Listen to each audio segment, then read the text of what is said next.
Hello everyone, once again welcome to my video lecture. Today in this video, let us see what is sublease and what are the accounts to be prepared in case of sublease, and let us solve one problem also. Okay, so what is royalty, what is lease? When a property is given by one person to another person for usage, that means the right to use the property is transferred from one person to another person is called lease. And in case of lease, there will be two parties, lessor and lessee. So here the lessee is supposed to pay the royalty to the lessor based on the agreement between them, right? Now, what is sublease? Sublease here, the lessee gives the part of the property to another person on lease basis. Say, let us take an example. There are three persons, A, B and C. A has one land, he has property. He has given the land to B and B should pay the royalty to A. So, here A will be the lessor, right? B will be the lessee. Now, B has got the property from A and he has to work in that property. He has to extract the mines or minerals, whatever it is. So, on that basis, he has to pay the royalty to A, right? Now, if A finds that it is difficult to manage the entire property, he can give the part of the property to C again on lease basis. So, here B gives a part of the property to C. Here the property which is given on lease by B to C is called sublease. Okay, the lease between A and B is main lease, lease between B and C is sublease. In case of sublease, C should pay royalty to B and in case of main lease, B should pay royalty to A. Okay, ಅರ್ಥ ಆಯ್ತು ಅಂದ್ಕೊಂಡಿದ್ದೇನೆ.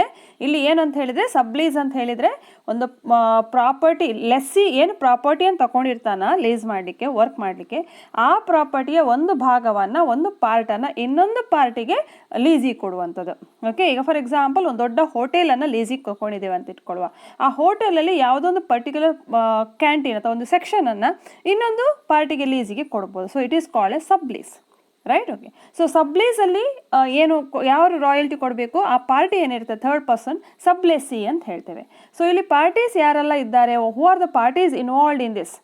Okay, in case of sublease there will be landlord or the lessor, that is the actually owner of the property, then the lessee, the person to whom the property is given on rent basis, and the third one is sublessee, that is the third person. Right? Yes. Now there is an agreement between, there will be agreement between lessor and lessee. Similarly, there will be one more agreement between lessee and sublessee. Okay.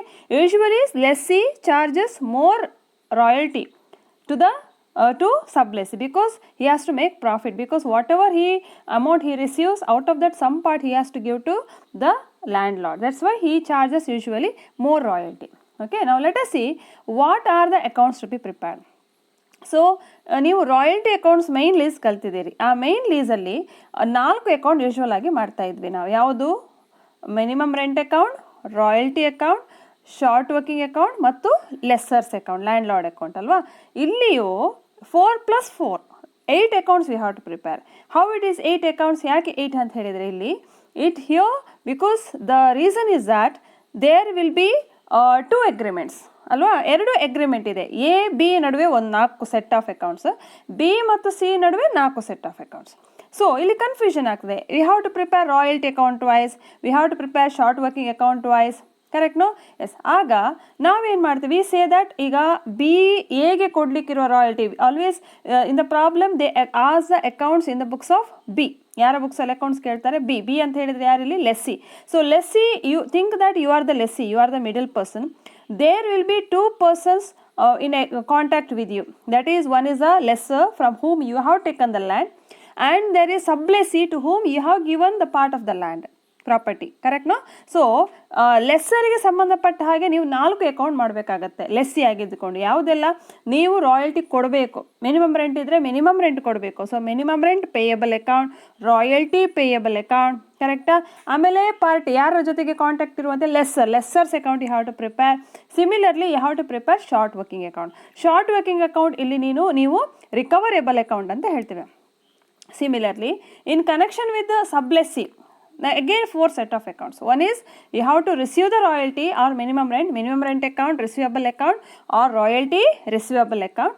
ಮತ್ತು ನೀವು ಸಬ್ಲೆಸಿ account ಮಾಡಬೇಕು. ಸಬ್ಲೆಸಿ account ಅಂತ ಹೇಳಿದರೆ ಸೀಸ್ account and short working allowable account. Okay, so here if there are 3 persons, let me take X, Y and Z.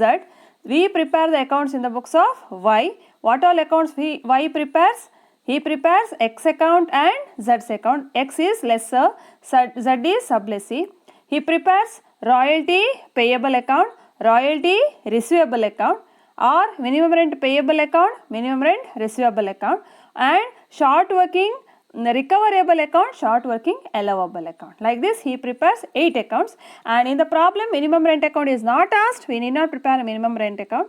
Directly we can go for royalty account. Okay, yes. So here before working out the problem, so let me say something about regarding the treatment of calculation of the royalty. See here usually for example X, he gives one land to Y and Y gives part of the land to Z. Okay, so Y has to pay the royalty on the total production in that land, whereas Y has given a part of the land to Z, so Z has to give a royalty only on this part, that is the part which is Y has given. Okay, so Z gives royalty to Y based on this part production, whereas while he pays the royalty to X, he has to pay the royalty on the full part in the sense the total property what he has taken from X. Okay, in such cases what we have to do is, ಅಂದರೆ ಈ ಪ್ರಾಬ್ಲಮಲ್ಲಿ ಏನಾಗುತ್ತೆ ಅಂತ ಹೇಳಿದರೆ, ಇಡೀ ಇಷ್ಟು ದೊಡ್ಡ property ಇದ್ದರೆ ಅದರಲ್ಲಿ ಇಷ್ಟು ಭಾಗ 75% ಅಂತ ಇಟ್ಕೊಳ್ಳುವ. ಆ 75% ಪ್ರಾಪರ್ಟಿ ಮಾತ್ರ ಯಾರು ಮೈನ್ ಮಾಡ್ತಾ ಇರ್ತಾರೆ? ವೈ ಮಾಡ್ತಾ ಇರ್ತಾನೆ. ಇನ್ನು ಉಳಿದ 25% ಯಾರು ಮೈನ್ ಮಾಡ್ತಾ ಇರ್ತಾರೆ? ಝಡ್ ಮೈನ್ ಮಾಡ್ತಾ ಇರ್ತಾನೆ. ಕರೆಕ್ಟಾ? ಆದರೆ ಮೈನಿಂಗ್ ಮಾಡ್ತಾ ಇದ್ದಾನೆ. ಆದ್ದರಿಂದ ಇಲ್ಲಿ ಎಕ್ಸ್ ವೈ ಝಡ್ ವೈ ತಗೊಳ್ಳುವಾಗ ಇಡೀ ಪ್ರಾಪರ್ಟಿಯನ್ನು ತಗೊಂಡಿದ್ರಿಂದಾಗಿ ಇಡೀ ಪ್ರಾಪರ್ಟಿಯ ಮೇಲಿನ ರಾಯಲ್ಟಿಯನ್ನು ಯಾರಿಗೆ ಕೊಡಬೇಕು? ಎಕ್ಸಿಗೆ ಕೊಡಬೇಕು. ಆದರೆ ಇಡೀ ಪ್ರಾಪರ್ಟಿಯಲ್ಲಿ ವೈ ಮೈನ್ ಮಾಡ್ತಾ ಇರೋದಿಲ್ಲ, ಅವನು ಬಿಸ್ನೆಸ್ ಮಾಡ್ತಿರೋದಿಲ್ಲ. ಪಾರ್ಟನ್ನು ಯಾರಿಗೆ ಕೊಟ್ಟಿರ್ತಾನೆ? ಝಡ್. ಉಳಿದದನ್ನು ವೈ ಮಾಡ್ತಾ ಇರ್ತಾನೆ, ಪ್ರೊಡಕ್ಷನ್ ಅಲ್ವಾ. ಆದ್ದರಿಂದ ಪ್ರೊಡಕ್ಷನ್ ವೈಯ ರಾಯಲ್ಟಿ ಕ್ಯಾಲ್ಕುಲೇಟ್ ಮಾಡಬೇಕಾದ್ರೆ while computing the royalty payable by Y to Z, we calculate the production done by Y as well as production done by Z. ಯಾಕೆ ಇದು calculation? Because just imagine that you have taken 1 acre of land from the owner of the land. Out of 1 acre you have given 50% of the land to another person on lease basis. So remaining for 50% you do the cultivation ಅಂತ ಇಟ್ಕೊಳ್ಳೋ. Cultivation example ತಗೊಳ್ಳೋ. ಬೇಸಾಯ ಮಾಡಲಿಕ್ಕೆ 1 ಎಕರೆ ಜಾಗವನ್ನು ತಗೊಂಡಿದ್ದೀವಿ. ಆ 1 ಎಕರೆ ಜಾಗದಲ್ಲಿ ಲೀಸಿಗೆ ತಗೊಂಡಿದ್ದೇವೆ. ಅದರಲ್ಲಿ ಅರ್ಧ ಎಕರೆ ಜಾಗವನ್ನು ಇನ್ನೊಬ್ಬರಿಗೆ ಕೊಟ್ಟಿದ್ದೀವಿ. ಸೊ ನಾವು ಈಗ ಅಗ್ರಿಕಲ್ಚರ್ ಎಷ್ಟು ಜಾಗದಲ್ಲಿ ಮಾಡ್ತಾ ಇದ್ದೀವಿ? ಅರ್ಧ ಎಕರೆ ಮಾತ್ರ. ಇನ್ನು ಅರ್ಧ ಎಕರೆಯಲ್ಲಿ ಯಾರು ಮಾಡ್ತಾ ಇದ್ದಾರೆ? ಸಬ್ಲೆಸಿ ಮಾಡ್ತಾ ಇದ್ದಾನೆ. ಸೊ ನಾವು ಲ್ಯಾಂಡ್ ಓನರಿಗೆ ರಾಯಲ್ಟಿ ಕೊಡಬೇಕಾದ್ರೆ ಅರ್ಧ ಎಕರೆಯಲ್ಲಿ ಮಾತ್ರ ಕೊಡೋದಾ ಪ್ರೊಡಕ್ಷನ್ ಆದದ್ದು? ಇಲ್ಲ, ನಾವು ತಗೊಳ್ಳುವಾಗ 1 ಎಕರೆ ಫುಲ್ ತಗೊಂಡಿದ್ವಿ. ಆದ್ದರಿಂದ 1/2 ಎಕರ್ ನಮ್ಮ ಪ್ರೊಡಕ್ಷನ್, ಇನ್ನು 1/2 ಎಕರ್ ಸಬ್ಲೆಸಿ ಮಾಡಿದ ಪ್ರೊಡಕ್ಷನ್ ಎರಡನ್ನು ಸೇರಿಸಿ ನಾವು ಕೊಡಬೇಕಾಗತ್ತೆ. ಸೊ ನಾವು ನಮ್ಮ ಲ್ಯಾಂಡ್ ಓನರಿಗೆ ಕೊಡಬೇಕಾದ ರಾಯಲ್ಟಿಯನ್ನು ಕ್ಯಾಲ್ಕುಲೇಟ್ ಮಾಡುವಾಗ ನಮ್ಮ ಪ್ರೊಡಕ್ಷನ್ ಮತ್ತು ಸಬ್ಲೆಸಿಯ ಪ್ರೊಡಕ್ಷನ್ ಎರಡನ್ನು ಸೇರಿಸಿ ಎಷ್ಟು ಕ್ವಾಂಟಿಟಿ ಔಟ್ಪುಟ್ ಎಷ್ಟಾಗಿದೆ, ಟನ್ಸಾ ಏನಿದೆ, ಅದರ ಬೇಸಿಸ್ ಮೇಲೆ ನಾವು ರಾಯಲ್ಟಿಯನ್ನು ಮೇನ್ ಲೆಸ್ಸರಿಗೆ ಕೊಡಬೇಕಾಗ್ತದೆ. ಅದೇ ನಮ್ಮ ಸಬ್ಲೆಸಿ ನಮ್ಮ ಅಂಡರ್ ನಾವು ಕೊಟ್ಟಿದ್ದೀವಲ್ಲ ಪ್ರಾಪರ್ಟಿಯನ್ನು, ಅವರು ನಮಗೆ ಏನು ರಾಯಲ್ಟಿ ಕೊಡುವಾಗ ಅವರ ಪಾರ್ಟ್ ನಾವೆಷ್ಟು ಕೊಟ್ಟಿದ್ದೀವಿ ಅವರಿಗೆ? ಅರ್ಧ ಎಕರೆ ಮಾತ್ರ. ಅರ್ಧ ಎಕರೆಯಲ್ಲಿ ಎಷ್ಟು ಪ್ರೊಡಕ್ಷನ್ ಆಗಿದೆ ಅಷ್ಟು ಪ್ರೊಡಕ್ಷನ್ ಮೇಲೆ ಅವರು ನಮಗೆ ರಾಯಲ್ಟಿ ಕೊಡಬೇಕಾಗ್ತದೆ. I hope this is clear. ಇಲ್ಲಿ ಅಗ್ರಿಮೆಂಟ್ ಸಪರೇಟ್ ಇರ್ತದೆ. There will be separate agreement between X and Y and Z. So X and Y ನಡುವೆ ಮಿನಿಮಮ್ ರೆಂಟ್ ಬೇರೆ ಇರ್ತದೆ, ರಾಯಲ್ಟಿ ಬೇರೆ ಇರ್ತದೆ. ಸಿಮಿಲರ್ಲಿ ಶಾರ್ಟ್ ವರ್ಕಿಂಗ್ ರಿಕವರಿ ಮಾಡುವ ರೂಲ್ಸ್ ಬೇರೆ ಇರ್ಬೋದು. Whereas in case of Y and Z minimum rent will be different because small part of the land is given and short working recovery first years ಇರ್ಬೋದು, subsequent years ಇರ್ಬೋದು. So separate ಅದು ಎರಡು problem ಹೇಗೆ workout ಮಾಡ್ತೇವೋ ಅದೇ ರೀತಿ workout ಮಾಡಬೇಕು. ನಾವು ಒಟ್ಟು 8 ಅಕೌಂಟ್ಸ್ ಮಾಡಬೇಕು ಅಥವಾ 6 ಅಕೌಂಟ್ಸ್.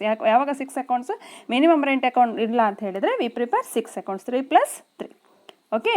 ಸೊ ಆಮೇಲೆ ಇಲ್ಲಿ ಅಕೌಂಟ್ಸನ್ನು ಸಪ್ರೇಟ್ ಮಾಡೋದಾದರೂ ಸಹ ಫಸ್ಟು ಮಿಡ್ಲ್ ಪರ್ಸನ್ ಆಫ್ ಅಲ್ಲಿ ಥಿಂಕ್ ಮಾಡುವಾಗ ನಾವು ಪ್ರೊಡಕ್ಷನ್ ನೋಡುವಾಗ ವೈ ಮತ್ತು ಝಡ್ ಅಂದರೆ ಲೆಸ್ಸಿ ಆ್ಯಸ್ ವೆಲ್ ಆಸ್ ಸಬ್ಲೆಸ್ಸಿ ಇಬ್ಬರ ಎರಡು ಪ್ರೊಡಕ್ಷನ್ ಸೇರಿಸಿ ನಾವು ಆ್ಯಡ್ ಮಾಡಿ ಕ್ಯಾಲ್ಕುಲೇಟ್ ಮಾಡಬೇಕಾಗತ್ತೆ. Okay, this is regarding the basic things about what royalty. So tomorrow I will send one more video working out one problem illustrating this. Okay, thank you.